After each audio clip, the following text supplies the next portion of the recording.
welcome to my channel. So here I am again, and we are on the third day of enhanced community quarantine. So what are we going to do for this afternoon? As you remember, I told you last time on my second vlog that I'm going to share with you what is Filipinoism, right? And the difference of pronunciation between these North and South America, right? But we will go first with the Filipinoism thing, okay? Because this one is the most common thing that I actually noticed when it comes to conversation. Even professionals are actually using that, even though it is grammatically wrong. So this video is actually quite helpful to our students and to my fellow teachers as well.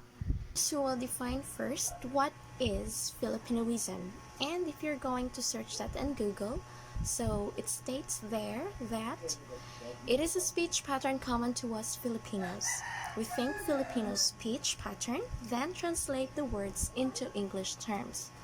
So actually, when we try to make a conversation, we haven't noticed that it is actually grammatically wrong. But since we are talking with our fellow Filipinos, it's already understandable. For example, usually when there is an applicant, or you're the one applying for a job, and then the secretary would actually tell you that you need to fill up the form. So they use the term fill up the form, which is actually wrong. But since that we are Filipinos, we already understand what they are trying to say, or what does the person implying for us to do. But if you're talking to an American or anyone whose native language is English, they will never understand what you're trying to say. For example, if you're talking to an American and you're gonna say that, sir, you need to fill up this form, that person will be so confused. Because when we say fill up, you need to use that term if you're going to fill up the container with water. You need to fill up my bottle with water or juice. Okay, so instead of using the term fill up the form, the correct term to use is fill out this form. So, sir, can you please fill out this form for me? So that is the correct term. So, as I have noticed in every school, I haven't heard even just one teacher who actually used the term fill out. It's always fill up the form, and maybe we can't blame them at all because it's a common thing already, right? Another common mistake, and is also a Filipinoism or a term used by Filipinos, is fall in line. Please fall in line.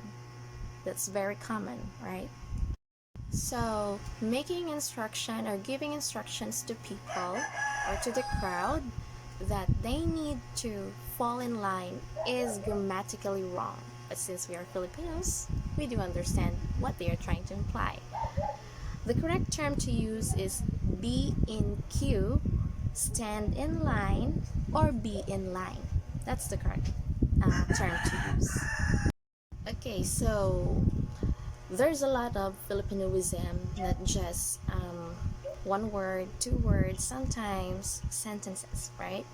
Okay, so another is stand up. So why do we use stand up? Since standing, that actually means that you're already up. So stand up. The correct term for this is please stand. And another is sit down. So sit down. The correct term for sit down is please be seated or kindly sit. So do not use sit down. Another thing, for those who are always applying makeup and they're going to say with their friends, let's retouch. So retouch is a wrong term to use. The correct one is you need to touch up. Touch up, okay? Not retouch. Another thing, if you want to take a group picture, because we Filipinos, we love taking pictures, right? We used to say picture taking. It's actually wrong. It should be photo shoot. Okay?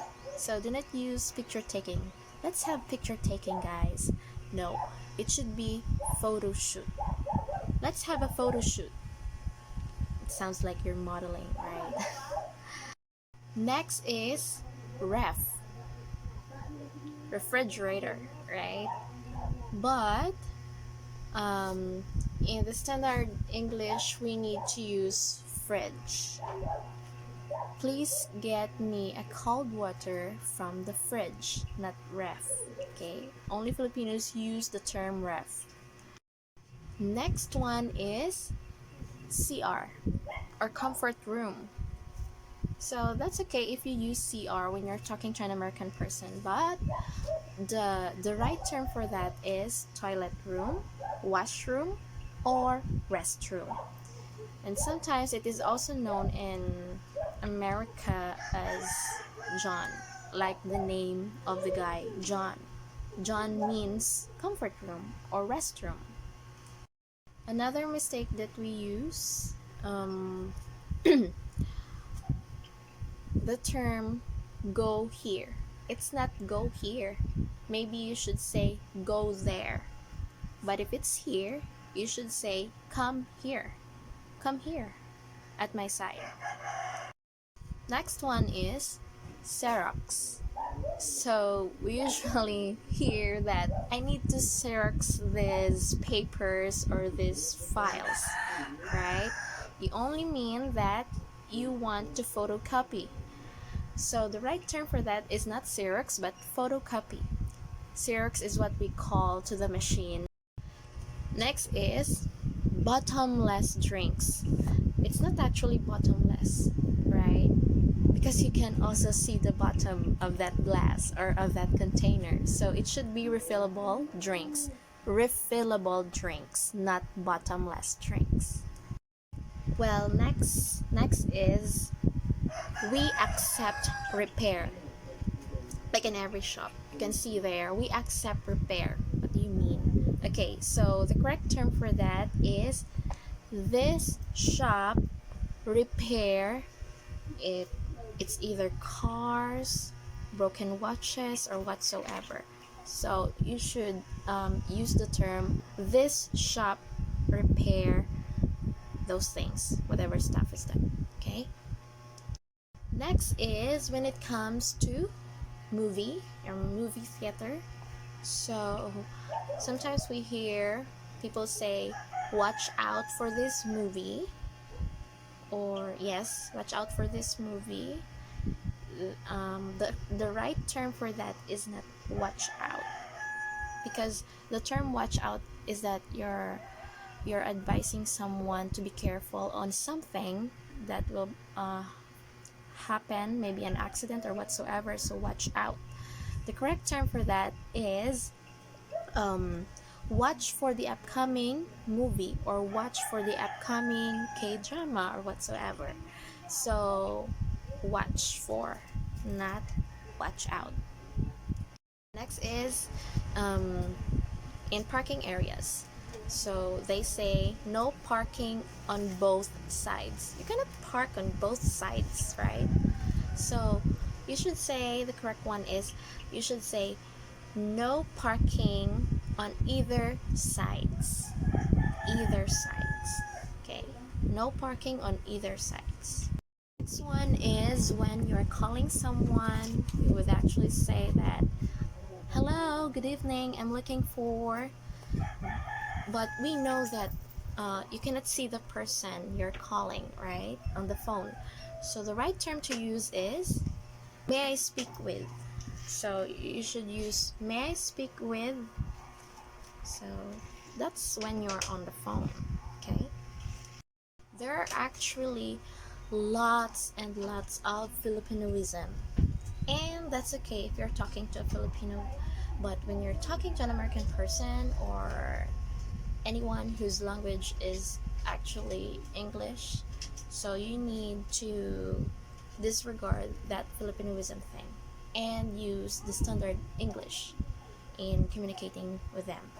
So um, other examples, so I'll just put the link below, so you just have to click the link, and then you can see there all the examples of Filipinoism and the correct terms to use. Okay, for some of you who already know me, so you might be wondering why did I name my channel as Gracia.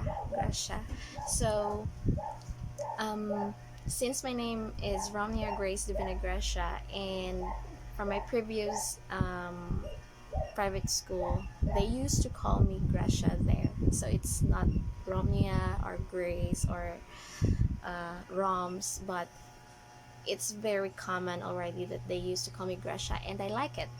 So it seems like whenever they call me Gracia, it feels like you're a blessing to that person who calls you Gracia. So that's why I named my channel Gracia.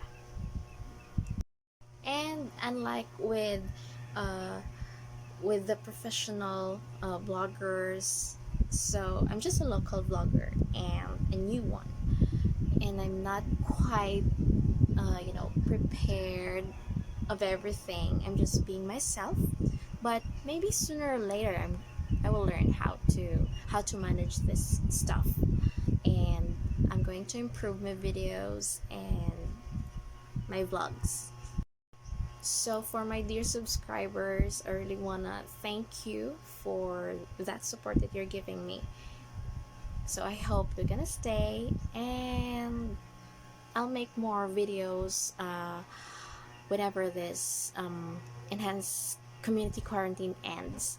Since my laptop is not with me, so our enhanced community quarantine will end on April 14, right? So hopefully I can get my laptop from home, and there are lots of stuff there that I really want to share with you, so just be patient and wait for this. Thank you so much. Okay, so I guess that's all for this afternoon. And regarding with the pronunciation thing, so I'm going to do that on my next video. I don't know when exactly. So thank you so much for watching. Please click the subscribe button and the bell button so that you will be notified for my new videos. Thank you so much for your support. Bye.